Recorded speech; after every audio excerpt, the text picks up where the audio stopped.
नमस्कार, आप देख रहे हैं न्यूज इंडिया। मैं हूं आपके साथ पूजा मोहन पांडे।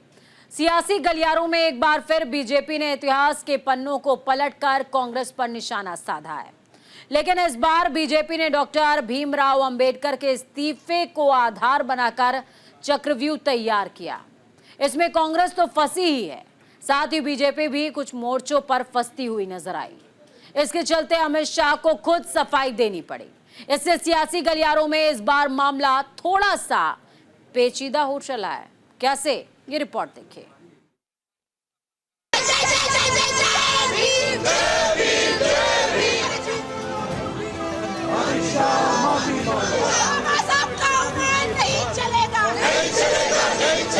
अभी एक फैशन हो गया है, अंबेडकर अंबेडकर अंबेडकर अंबेडकर अंबेडकर अंबेडकर। इतना नाम अगर भगवान का लेते तो 7 जन्मों तक स्वर्ग मिल जाता। गृह मंत्री अमित शाह के इस बयान ने देश की सियासत में भूचाल ला दिया है। सियासी गलियारों में अमित शाह के बयान पर जमकर बयानबाजी हो रही है। कांग्रेस इस्तीफे की मांग कर रही है, तो वहीं बीजेपी अमित शाह के बयान को सही बताकर कांग्रेस की कमियां गिना रही है। इसी कड़ी में प्रधानमंत्री नरेंद्र मोदी ने सोशल मीडिया एक्स पर पोस्ट कर कांग्रेस के 4 पाप बताए हैं। इस तरह शीतकालीन सत्र में फिर से बीजेपी और कांग्रेस के बीच हंगामा मचा हुआ है। हालांकि प्रधानमंत्री नरेंद्र मोदी ने सोशल मीडिया के जरिए संसद के बाहर से कांग्रेस पर निशाना साधा। वहीं गृह मंत्री अमित शाह ने राज्यसभा में कांग्रेस के नेताओं से आंख मिलाकर बताया कि कैसे कांग्रेस ने डॉक्टर भीमराव अंबेडकर के साथ अन्याय किया। अंबेडकर का नाम अभी 100 बार ज्यादा लो, परंतु साथ अर्थ में अंबेडकर जी के प्रति आपका भाव क्या है, ये मैं बताता। मान्यवर, अंबेडकर जी को देश की पहली कैबिनेट से इस्तीफा क्यों दे दिया? अंबेडकर जी ने कई बार कहा कि अनुसूचित जातियों और जनजातियों से हुए व्यवहार से मैं असंतुष्ट हूं, सरकार की विदेश नीति से मैं असहमत हूं और आर्टिकल 370 से मैं असहमत हूं। इसलिए वो छोड़ना चाहते थे। उनको आश्वासन दिया गया, आश्वासन पूरा नहीं हुआ।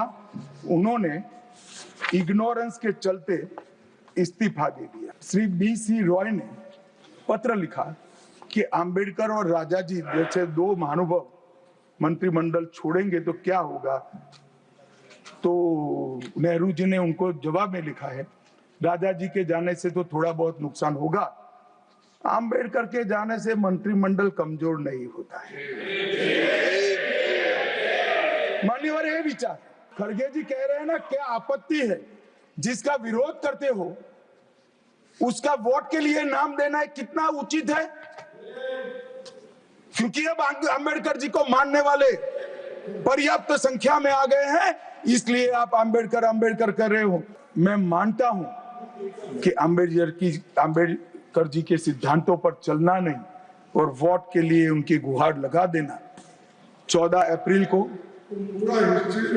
राष्ट्रीय समरसता दिवस घोषित किया हमने, 26 नवंबर को संविधान दिवस घोषित किया।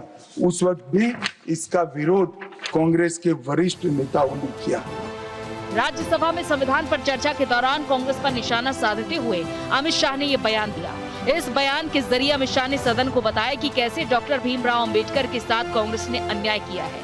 राज्यसभा में विपक्ष के हंगामे पर बीजेपी की ओर से अमित शाह के बाद संसदीय कार्य मंत्री किरण रिजिजू ने मोर्चा संभाला। गृह मंत्री जी ने बहुत साफ शब्दों में बाबा साहब भीमराव अंबेडकर जी के बारे में हमारा श्रद्धा का भाव को प्रकट किया था और साथ साथ में ये बताया कि बाबा साहब अंबेडकर के जीते जी कांग्रेस पार्टी ने अंबेडकर जी का कैसा अपमान किया और बाबा साहब को जीते जी और बाबा साहब परिनिर्वाण होने के बाद भी इतने साल तक कांग्रेस पार्टी ने भारत रत्न से नहीं नवाजा गया और साथ साथ कांग्रेस पार्टी ने बाबा साहब को इंसल्ट करके 1952 में बाबा साहब को चुनाव में षड्यंत्र के तहत बाबा साहब को हराने का काम कांग्रेस पार्टी ने किया है। उधर कांग्रेस ने सहयोगी विपक्षी दलों के साथ मिलकर संसद परिसर में जमकर हंगामा किया। इस दौरान कांग्रेस अध्यक्ष मल्लिकार्जुन खड़गे ने गृह मंत्री अमित शाह से इस्तीफे की मांग कर दी। बाबा साहब का अपमान किया, संविधान का अपमान किया और वो मंशा जो उनके दिमाग में है कि उनकी जो मनुस्मृति की आइडियोलॉजी है वो और आरएसएस की आइडियोलॉजी जो है वो दर्शाता है कि वो खुद वो बाबा साहब अम्बेडकर के संविधान को रेस्पेक्ट नहीं देना चाहते हैं। उसीलिए हम वो कंडेम करते हैं और I demand his resignation. We all the parties demand his resignation and he should apologise to the country. साथ ही खड़गे ने चेतावनी वाले अंदाज में कहा, मोदी सरकार के मंत्रीगण ये कान खोलकर समझ ले कि मेरे जैसे करोड़ों लोगों के लिए बाबा साहेब डॉक्टर अंबेडकर जी भगवान से कम नहीं है। वो दलितों, आदिवासियों, पिछड़े वर्ग, अल्पसंख्यक और गरीबों के मसीहा हैं और हमेशा रहेंगे। कांग्रेस ने सोशल मीडिया पर एक अमित शाह के बयान की क्लिप भी साझा की। बीजेपी ने कांग्रेस पर क्लिप्ड वीडियो शेयर करने और घटिया राजनीति करने का आरोप लगाया है। गृह मंत्री जी कल बहुत साफ शब्दों में पूरा अच्छी तरह से बताया कि कांग्रेस पार्टी ने बाबा साहब भीमराव अंबेडकर के जीते जी किस तरीके से उनको तिरस्कार किया, अपमानित किया, उसको वर्णन किया और ये भी कहा कि उन्होंने अंबेडकर जी को अपमानित करके जो पाप काम किया है और अब उस पाप को धोने के लिए बार बार अंबेडकर जी का नाम लेकर के वोट हासिल करना चाहते हैं। ये बात गृह मंत्री जी ने बहुत अच्छी तरह से कल बताया और उस बात को एक छोटा सा क्लिप निकल करके जो आज हाउस में हंगामा करने का काम किया और बाहर बाबा साहब का तस्वीर लेकर के घूमने का जो नाटक कर रहे हैं, मैं उसका खंडन करना चाहता हूँ। बीजेपी ने अमित शाह के बयान को कांग्रेस को आईना दिखाने वाला बताया। उधर लोकसभा में विपक्ष के नेता राहुल गांधी ने तंज कसते हुए कहा कि जो मनुस्मृति का पालन करते हैं उन्हें स्वाभाविक रूप से अंबेडकर से परेशानी होगी। और इसी के साथ कांग्रेस अध्यक्ष मल्लिकार्जुन खड़गे ने भी शाह पर करारा प्रहार किया। गृह मंत्री ने जो आज भरे सदन में बाबा साहेब का अपमान किया है, उससे ये फिर एक बार सिद्ध हो गया है कि बीजेपी आरएसएस तिरंगे के खिलाफ थे। उनके पुरखों ने अशोक चक्र का विरोध किया। संघ परिवार के लोग पहले दिन से भारत के संविधान के बजाय मनुस्मृति लागू करना चाहते थे। बाबा साहेब डॉक्टर अंबेडकर जी ने ये नहीं होने दिया, इसलिए उनके प्रति इतनी घृणा है। अमित शाह के बयान के खिलाफ इंडिया गठबंधन के नेताओं ने कांग्रेस के साथ दूसरे छोर पर मोर्चा संभाले रखा। पूरे देश में आम आवाम उद्वेलित है। वाक्य क्या था उनका? अंबेडकर अंबेडकर जितना करते हो, अगर भगवान का नाम लिया तो स्वर्ग मिलता। स्वर्ग नहीं चाहिए भाई, धरती पे स्वर्ग चाहिए, धरती पे स्वर्ग चाहिए। और वो उसी विचारधारा से हासिल होगा जिस विचारधारा को आप अंदर से नापसंद करते हैं। दिल की बात जुबान पे आई, लेकिन माफी तो मांगनी पड़ेगी। मैं अमित शाह जी को कहना चाहता हूं, देश के करोड़ों करोड़ों करोड़ों दलितों, गरीबों, कुचले हुए लोगों, पिछड़े लोगों, वंचितों, उनके लिए बाबा साहब अम्बेडकर भगवान से कम नहीं है। मरने के बाद तो पता नहीं स्वर्ग मिलता है कि नहीं मिलता, लेकिन आज इस पृथ्वी के ऊपर ऐसे करोड़ों करोड़ों वंचित आज जिंदा हैं क्योंकि बाबा साहब अम्बेडकर ने उस संविधान में उन्हें जीने का और रहने का अधिकार दिया।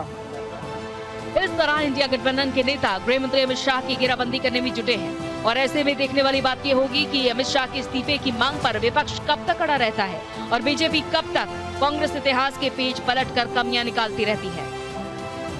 न्यूज इंडिया के लिए संजीव कुमार की रिपोर्ट। डॉक्टर भीमराव अंबेडकर के अपमान पर बीजेपी ने कांग्रेस के लिए ऐसी रणनीति तैयार की है जिसमें कांग्रेस चौतरफा घिरी हुई नजर आ रही है। कांग्रेस के साथ साथ सभी विपक्षी दल के नेता इसे बीजेपी की मानसिकता बता रहे हैं। ऐसे में सबसे बड़ा सवाल ये कि जब संसद में संविधान पर चर्चा हो रही थी तो फिर डॉक्टर अंबेडकर का इस्तीफा कैसे सियासत का केंद्र बन गया। ये रिपोर्ट देखिए।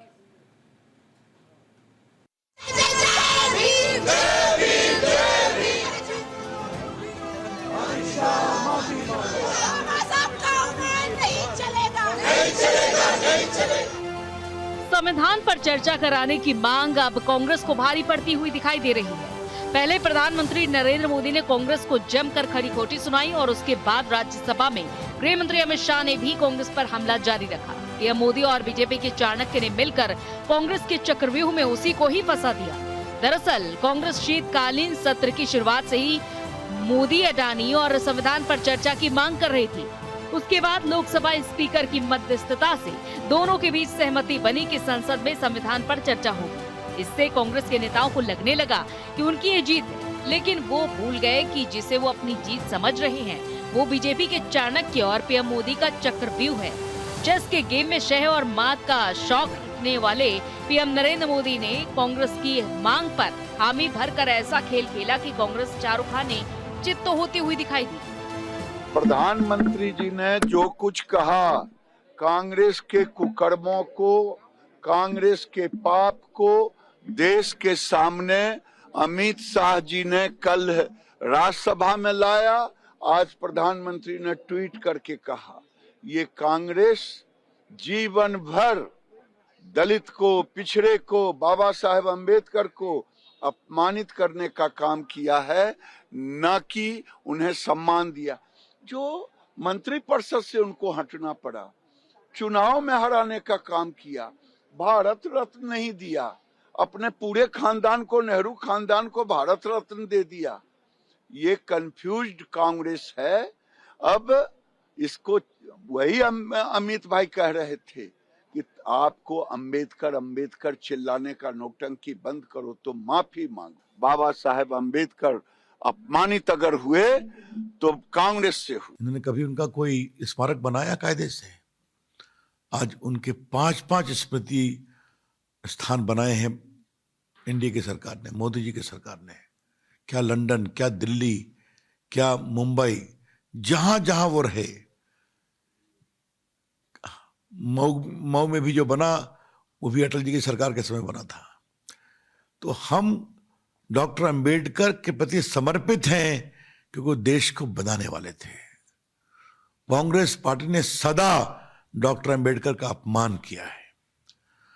जो संविधान पर 2 दिन की बहस में कांग्रेस पार्टी का पूरा अतीत एक्सपोज हो गया, कैसे वो संविधान का खिलवाड़ करते हैं, इमरजेंसी लगाया, लोगों के नागरिक अधिकार छीने, और कैसे बार बार अपने को सत्ता में रहने के लिए अमेंडमेंट किया। अमित शाह जी और मोदी जी के पास गांधी परिवार के हमला करने के सिवाय कुछ बचा ही नहीं है ना। अपनी बात बोलिए, आप क्या कर रहे हो? कल अंबेडकर जी का अपमान किया। अमित शाह ने कल राज्यसभा में जिस तरह से डॉक्टर बाबा साहेब भीमराव अंबेडकर का अपमान किया है, उस बारे में हम उनको सवाल पूछेंगे आज। राहुल गांधी के ऊपर, प्रियंका जी के ऊपर, सोनिया जी के ऊपर, पंडित नेहरू जी के ऊपर। अरे आप अपनी बात कब कहोगे? हाँ, आप बूढ़े हो चुके हो अभी। देखा आपने, उनका हाथ थरथरा रहा था कल भाषण कर रहे थे। तो आपकी तबीयत को संभालो अमित शाह जी, आपकी तबीयत बहुत खराब है, मुझे मालूम है। दरअसल प्रधानमंत्री नरेंद्र मोदी ने गृह मंत्री अमित शाह का बचाव करते हुए कांग्रेस पर सोशल मीडिया के जरिए निशाना साधा।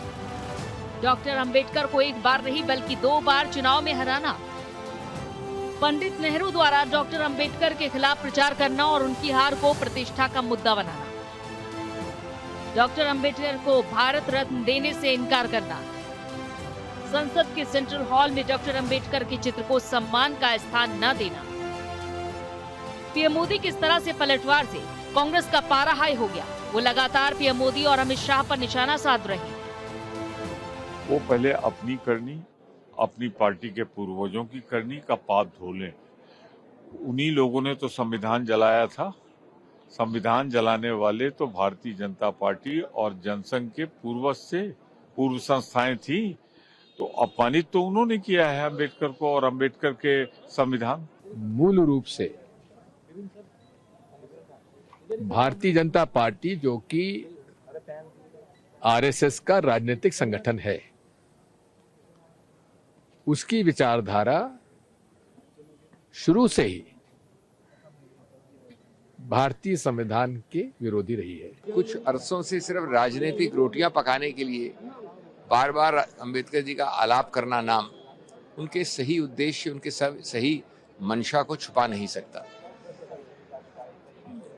जितना इन्वॉल्व किया अंबेडकर जी को, जितने उनके खुले विचार, जो कि निश्चित रूप से असहमति भी थी, लेकिन हम कांग्रेस में उस वक्त और आज असहमति का वो दृश्य नहीं देखते हैं कि अगर आप असहमत हैं तो आपको मिटा दिया जाए। एक बहुत गौरवशाली सदस्य थे अंबेडकर जी, शुरुआत से अंत तक कांग्रेस की, और उस मुख्य धारा से आजकल बीजेपी जो उनको अप्रोप्रिएट करने की या मिस अप्रोप्रिएट करने का प्रयत्न करती है, वो हास्यास्पद है। इस सब के बीच गृह मंत्री अमित शाह ने प्रेस कॉन्फ्रेंस कर कांग्रेस के आरोपों पर सफाई भी दी और मल्लिकार्जुन खड़गे को नसीहत भी दी।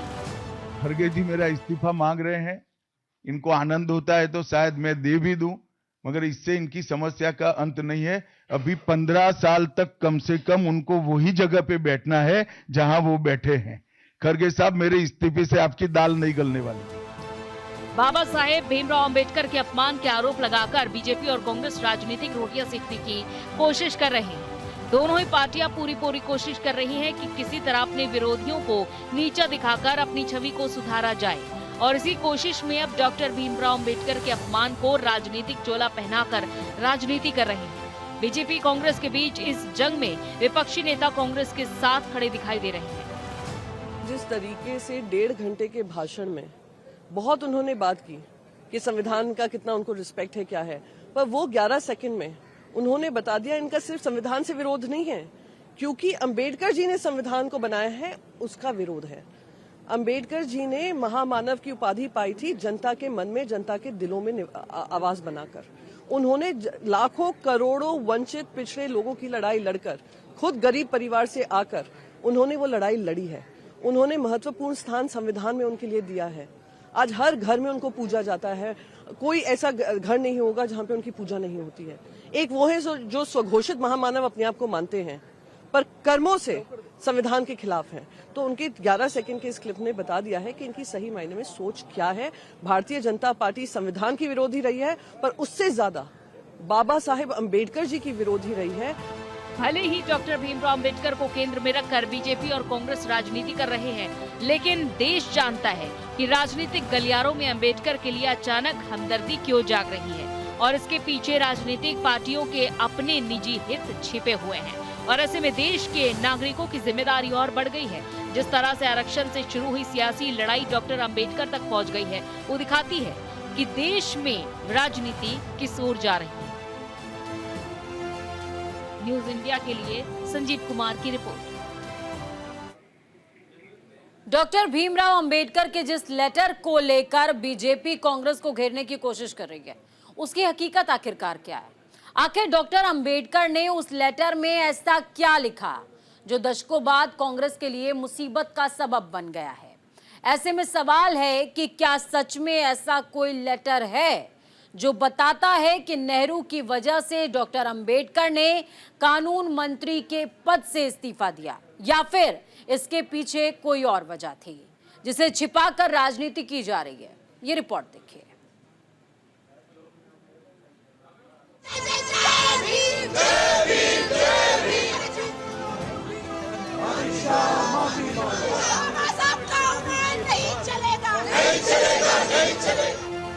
डॉक्टर भीमराव अंबेडकर के दिखाए रास्ते पर सभी नेता चलने का दावा करते हैं, लेकिन जब बात अपने अपने हितों की आती है तो उस रास्ते को छोड़ने से पहले एक पल भी नहीं सोचते।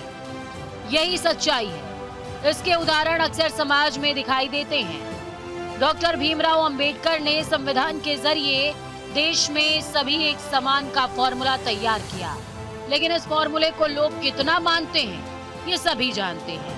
बीते 2 सालों में कई ऐसी घटनाएं घटी जिन्होंने डॉक्टर अंबेडकर के इस फॉर्मूले की खुलेआम धज्जियां उड़ाई। जहां तक बात रही नेहरू कैबिनेट से इस्तीफा देने की, तो उस समय डॉक्टर अंबेडकर इकलौते दलितों और वंचितों के नेता थे जो उनके लिए लड़ाई भी लड़ते थे और उनके अधिकारों की बात भी करते थे। डॉक्टर अंबेडकर के इस्तीफे की वजह को अगर एक लाइन में समझा जाए तो वो था हिंदू कोड बिल, जिसे संसद से पारित नहीं करवाया जा सका। इसके विरोध में देश के पहले कानून मंत्री बाबा साहेब भीमराव अंबेडकर ने 27 सितंबर 1951 को नेहरू के मंत्रिमंडल से इस्तीफा दे दिया। हालांकि ये कहानी महज एक लाइन की नहीं है। इस कहानी की शुरुआत 11 अप्रैल 1947 को ही हो गई थी। ये वो वक्त था जब भारत आजादी के मुहाने पर खड़ा था। इस वक्त आजाद भारत के लिए संविधान बनाने वाली संविधान सभा भी अस्तित्व में आ गई थी।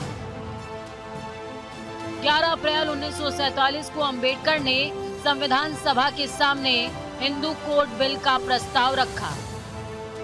इसमें हिंदू परिवारों को लेकर कुछ कायदे कानून बनाए जाने थे, जिसमें मोटा माटी बातें ये थी कि किसी परिवार के पुरुष की मृत्यु के बाद संपत्ति में उसकी विधवा को, उसके बेटे को और उसकी बेटी को समान अधिकार दिया जाए। साथ ही हिंदू पुरुषों को एक से ज्यादा शादी पर रोक और महिलाओं को भी तलाक के अधिकार की बात कही थी।